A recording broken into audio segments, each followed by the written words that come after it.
Sir, हालिया दिनों में हमारे मुल्क में ट्रेन में एक वर्दीपोश दहशतगर्द ने अपने सीनियर मीना साहब का कत्ल करने के बाद ट्रेन के कंपार्टमेंट में जाकर नाम पूछकर, चेहरे पर दाढ़ी देखकर, कपड़े देखकर उनको कत्ल कर दिया। और उसके बाद उसने कहा कि इस देश में रहना है तो मोदी को वोट देना पड़ेगा। मैं हुकूमत से जानना चाहूंगा कि क्या ये अक्सरियती तबके की एक्सट्रीमिज्म और रेडिकलाइजेशन की बेहतरीन मिसाल नहीं है, और अगर है तो फिर हुकूमत इस पर क्या करेगी?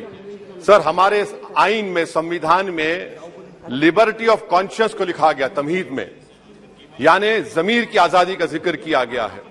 मैं हुकूमत से और खास तौर से वजीर आजम से जानना चाहता हूं कि कहां गया इस हुकूमत का जमीर, कॉन्शियस जिसको अंग्रेजी में कहते हैं, जब नूह में 750 इमारतों को बगैर ड्यू प्रोसेस फॉलो किए उनके इमारतों को मुनज़्ज़म कर दिया गया, और इसलिए कि वो मुसलमान थे, पूरे के पूरे इलीगल थे। इसीलिए पंजाब की हाईकोर्ट और हरियाणा की हाईकोर्ट ने कहा कि ये एथनिक क्लेंसिंग है। इसकी एक बेहतरीन मिसाल है उस हुकूमत की। तीसरी है कि इस मुल्क में एक नफरत का माहौल, बल्कि एक आतिश को पैदा कर दिया गया, मुसलमानों के खिलाफ नफरत का माहौल। ये इनका 9 साल का इनका ये कारनामा है। तीसरा सर, मणिपुर के ताल्लुक से कल बड़ा लंबा जवाब वजीर दाखिला ने दिया। सर, आसाम राइफल के ऊपर केस बुक हो जाता है, एफआईआर हो जाता है। क्या हो रहा है वहां पर? कहां गया आपका कॉन्शियस, कहां गया आपका जमीर, जब वहां की महिलाओं की अस्मत रेजी की जा रही है? और आप मुख्यमंत्री को नहीं हटाना चाहते इसलिए क्योंकि वो कोऑपरेट कर रहा है। सर, मैं हरियाणा और मणिपुर के वजीर आला के लिए किसी शायर ने अच्छा कहा था कि कुर्सी है तुम्हारा ये जनाजा तो नहीं, कुछ कर नहीं सकते तो उतर क्यों नहीं जाते? आखिर कहां गया? उन ताबूतों में खो गया कि आपका कॉन्शियस, आपका जमीर, जहां पर 50,000 लोग बेघर हो गए, यानी 6 लाख हथियारों को लूटा जा रहा है। आखिर कौन सा आप इंचार्ज वहां पर हैं? सर, चौथा पॉइंट, हिजाब को एक मसला बना दिया गया और मुस्लिम बच्चों को तालीम से महरूम कर दिया गया। क्या ये आपका लिबर्टी ऑफ कॉन्शियस है? कहां गया आपका जमीर?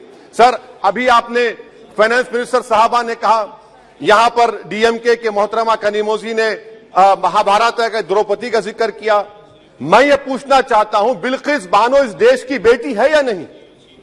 जिस बिल्किस बानो को 11 लोगों ने रेप किया, प्रेग्नेंट थी, उसकी मां का रेप किया, उसकी बेटी को कत्ल कर दिया, उसकी मां का कत्ल कर दिया, आपने कातिलों को रिहा कर दिया। ये आपका कॉन्शियस है? ये आपका कॉन्शियस है? आप तो मेजोरिटेरियन पॉलिटिक्स को फरोग दे रहे हैं। सर, चौथा, आज चाइना के ऊपर कोई नहीं बोलते हैं। प्रधानमंत्री मोदी ने उस वक्त 2013 में जब प्रधानमंत्री नहीं थे कहा था कि समस्या बॉर्डर पर नहीं, दिल्ली में है। अगर हम अपनी जमीन पर हैं तो डिसएंगेजमेंट क्यों कर रहे हैं?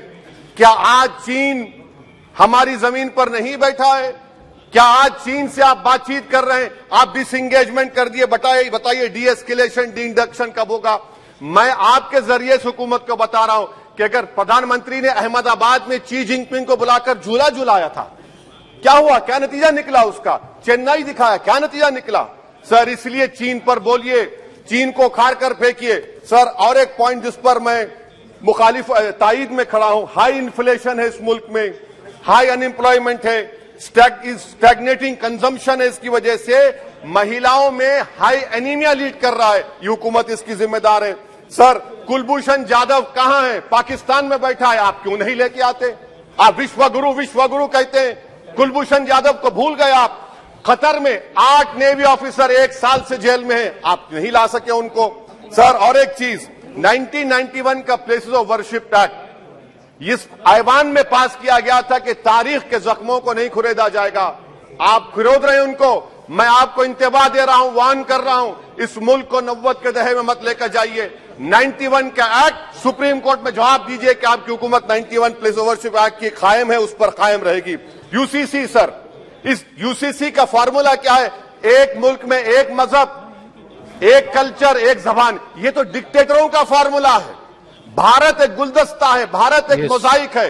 यहाँ पर बेशुमार जबानें, बेशुमार मज़ाहिब बोले जाते हैं, और हिंदू अनडिवाइडेड फैमिली में sir I am concluding, 8 crore 75 Hindu खानदानों को 3,800 करोड़ डिडक्शन मिला। इसके बारे में आप क्या कहेंगे? सर, मैं कंक्लूड करने से पहले आपको बताना चाह रहा हूं कि माइनॉरिटी वेलफेयर का बजट 40% कम कर दिया गया। पढ़ो प्रदेश, प्री मैट्रिक स्कॉलरशिप कम कर दी गई। मौलाना आजाद फाउंडेशन खत्म कर दिया गया फेलोशिप, और इसकी वजह से 1,80,000 मुसलमान हायर एजुकेशन में गायब हो चुके हैं। सर, मैं इख्तिताम में कह रहा हूं कि पसमानदा मुसलमान से प्रधानमंत्री को बड़ी मोहब्बत है। ये कौन सी आपकी मोहब्बत है पसमानदा, जो आपका एक मुसलमान मिनिस्टर नहीं है वहां पर? इखलाक से लेकर, पीलू खान से लेकर, अफान अंसारी से लेकर लुकमान अंसारी, मॉब लिंचिंग पूरे पसमानदा मुसलमान की होती है।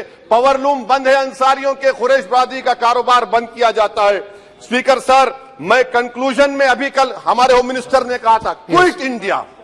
अगर इनको मालूम हो जाए कि क्विट इंडिया का नारा एक मुसलमान ने दिया था तो वो भी नहीं बोलेंगे, वो नहीं मालूम था उनको। उसका मैं कंक्लूड कर रहा हूं, उसका नाम यूसुफ मेहर अली था सर। यूसुफ मेहर अली ने क्विट इंडिया का नारा बनाया, जिसको महात्मा गांधी ने सारे देश में एक पैगाम किया। मैं कंक्लूड कर रहा हूं सर, इस देश में अगर आज क्विट इंडिया करना है तो कहना पड़ेगा चाइना क्विट इंडिया। जो गौ रक्षक है, जिसका नाम मोनू है, वो आपके लिए मोनू डार्लिंग बन गया है, उसको कहिए क्विट इंडिया। सर, जो लोग तुष्टीकरण की राजनीति आप कर रहे हैं, आप हिंदू अक्सरियती लोगों में हथियार बांट रहे हैं, ये आप देश के लिए खतरा पैदा कर रहे हैं। तो सर, आई एम कंक्लूडिंग। इसीलिए हम आपसे अपील कर रहे हैं कि हुकूमत से कह रहे हैं कि आप जो सियासत कर रहे हैं, इससे नुकसान देश को होगा। प्रधानमंत्री जब खड़े होकर जवाब देंगे, हम उनसे पूछना चाह रहे हैं, पॉइंटेड क्वेश्चन है, क्या देश बड़ा है या हिंदुत्व गोलवालकर की आइडियोलॉजी बड़ी है? मैं इस तहरीक अदम एतमाद की तायीद में खड़ा हूं और हुकूमत की मुखालिफत में। सर, एक आधा मिनट सर, दो लोग, दो महाज है इस मुल्क में, एक चौकीदार है, एक दुकानदार है। एक चौकीदार है, एक दुकानदार है। जब जुल्म हम पे होता कोई मुंह नहीं खोलते। यूएपीए का कानून अमित शाह ने लाया, इन दुकानदारों ने तायीद की। आज उस यूएपीए का कानून में 83 साल का बुढ़ा सिपर नहीं होने से मर गया।